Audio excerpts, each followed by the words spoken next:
Hai,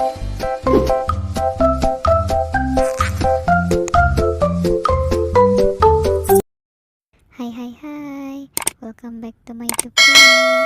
Jangan lupa like, comment, and share ya. Oke, next kita lanjutin ya ceritanya. Bab 9, Devi yang keras kepala. Hei, turunkan aku. Mereka sudah tidak melihat kita, ucap Devi memaksa Chiko melepaskan gendongannya. Chiko meletakkan Devi di atas ranjang. Saat hendak ingin meletakkan, tiba-tiba Chiko tersandung, sehingga Chiko terjatuh di atas tubuh Devi. Mata mereka pun saling menatap. Jantung keduanya pun berdetak kencang.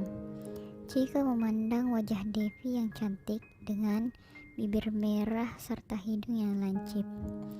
Kamu berat sekali, turun, ucap Devi yang membuat Chiko tersadar dan langsung memalingkan wajahnya dari Devi. Dasar lemah, tubuh sekecil ini kau bilang berat. Kamu tuh yang berat, ucap Chiko.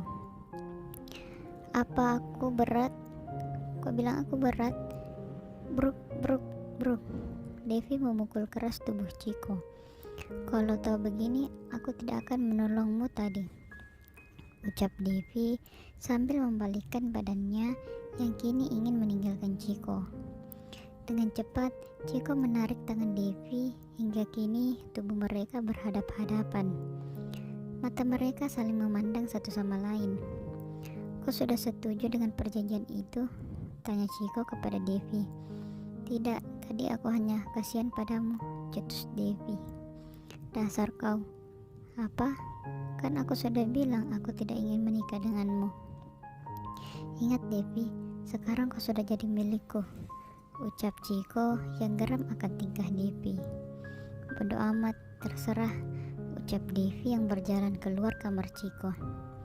Devi, mau kemana kamu? Aku belum selesai bicara, teriak Chiko yang merasa frustasi. Sayang, bagaimana ini? Kita sudah berjanji kepada keluarganya Priscilla, ucap Fiona yang mulai merasa khawatir. Aku juga tidak menyangka dia sudah menikah. Memangnya siapa wanita itu? Dari keluarga mana dia? Ucap ayah Chiko yang merasa bingung. Ayahnya tahu kalau Chiko belum bisa membuka hatinya untuk wanita manapun, karena sejak kepergian ibunya dan ditinggal oleh kekasih yang sangat dicintainya, membuatnya membenci wanita. Aku harus punya keturunan dari si tua bangka ini. Jika tidak, aku tidak bisa menguasai kekayaannya. Apalagi sekarang Priscilla tidak bisa membantuku, ucap Fiona dalam hati. Aku harus melenyapkan wanita itu agar semua kekayaan Giovanni jadi milikku. Sayang, kau harus cari tahu latar belakang wanita itu, ucap Fiona kepada ayah Chiko. Kau benar sayang. Saat Devi ingin ke dapur, ia ingin mengambil air minum. Lalu ia bertemu dengan Chiko. Chiko mengabaikan Devi. Devi yang merasa jutek kepada Chiko yang merasa jutek kepada Devi membuat Devi heran. Mau kemana dia? Sepertinya dia marah, ucap Devi. Nona mau apa? Tanya seorang pelayan. Aku hanya ingin minum, ucap Devi singkat. Sambil duduk di meja makan, ia bertanya kepada pelayan itu. Kenapa Chiko tidak tinggal bersama orang tuanya? Tanya Devi. Maaf Nona, kami tidak bisa memberitahumu masalah ini. Silahkan tanyakan sendiri kepada Tuan Chiko, ucap pelayan itu sambil menundukkan kepalanya. Devi beranjak dari dapur menuju kamarnya. Membosankan sekali di sini, ucap Devi sambil menghempaskan tubuhnya ke ranjang. Devi menatap langit-langit kamar itu seraya memikirkan perjalanan hidupnya hingga saat ini. Devi adalah wanita yang kuat. Sejak kehilangan ibunya, ia menjadi anak yang mandiri. Namun, masa kecilnya ia selalu dihadapkan dengan kenyataan pahit, di mana ayahnya hanya menghabiskan waktunya dengan wanita-wanita jal di rumahnya. Pemandangan yang harusnya tidak dilihat oleh anak kecil. dan sejak saat itu ia kehilangan kasih sayang orang tua.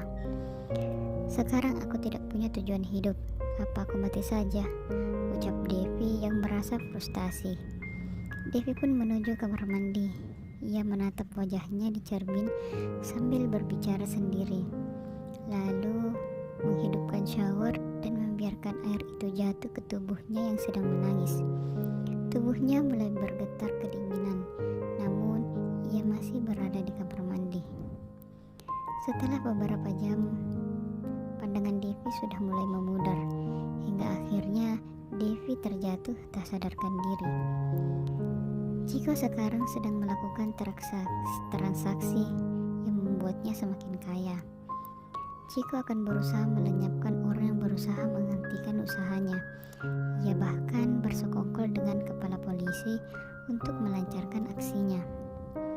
Banyak pemimpin mafia yang ingin menjatuhkan bisnis Chiko. Hari ini, Chiko harus berhadapan dengan beberapa orang yang mengganggu bisnisnya. Ia tidak akan memberikan ampun bagi mereka. Tuan, apa Nona Devi sudah setuju dengan perjanjian itu? Tanya asisten pribadinya. Tidak, dia begitu keras kepala. Ini pertama kalinya aku ditolak, ucap Chiko. Oh iya Tuan, sepertinya ayah Tuan sudah mencari informasi mengenai pernikahan Tuan dengan Nona Devi. Tuan harus segera berhasil membujuk Nona Devi. Kok betul, aku harus bisa membujuk gadis keras kepala itu. Terus awasi dia, jika nanti musuhku tahu, pasti dia akan dalam bahaya, ucap Chiko.